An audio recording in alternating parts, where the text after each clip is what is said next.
Can do this in 1 minute. I will be a great celebrity and very popular.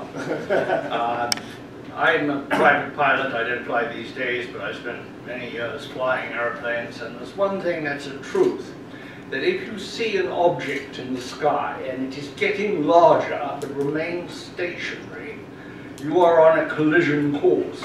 My wife, who's sitting over there, we were flying up in Maryland once, and she said, "Didn't you say to me things get bigger on the horizon?" I said, "Yes." She said, "Well, those 4 airplanes there are getting much bigger."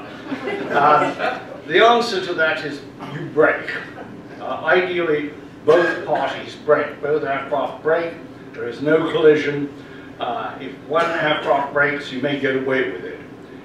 It seems to me that China is the stationary aircraft getting closer, and we get more and more upset, more agitated about it, without really having a plan where both can break, where both can get away from a controversy that has no solution. At the present time, there is no real solution in the South China Sea.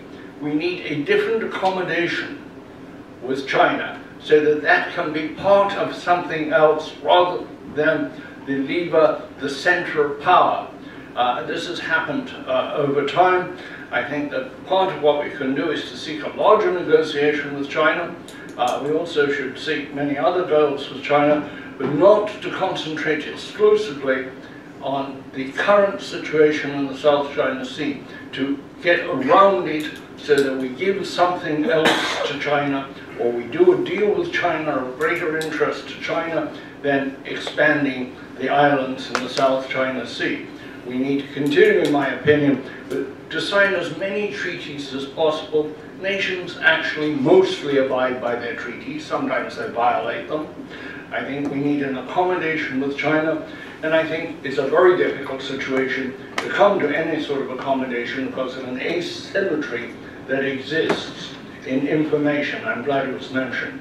I spent a lot of time working on situations in South Africa. And one of the problems there was not that the press was controlled by the government, but simply there were not enough ideas. There were more ideas about the future of South Africa in Cape Town, in London and Washington than there were in Cape Town and Pretoria. This is a situation exacerbated where you have state control of the media. China has been accelerating nationalism. It has been stirring up its people with a single point of view. This is very bad. The last point I would make is that it is absolutely excellent that we communicate with the Chinese on every level. And joint military exchanges are very valuable. I spent a lot of time in the nuclear weapons arena, and one of the truths there was that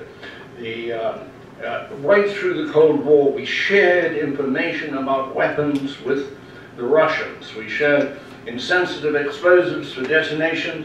We shared better fail-safe switching.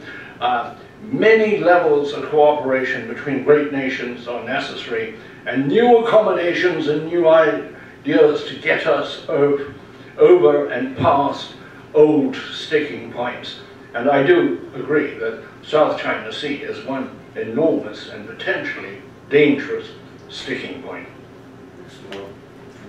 Well, we've had a very lively discussion, folks. Thanks to all of you, both here and around the world. I happen to be an optimist about these kinds of things. China's a young, obviously aggressive, at the same time interesting place.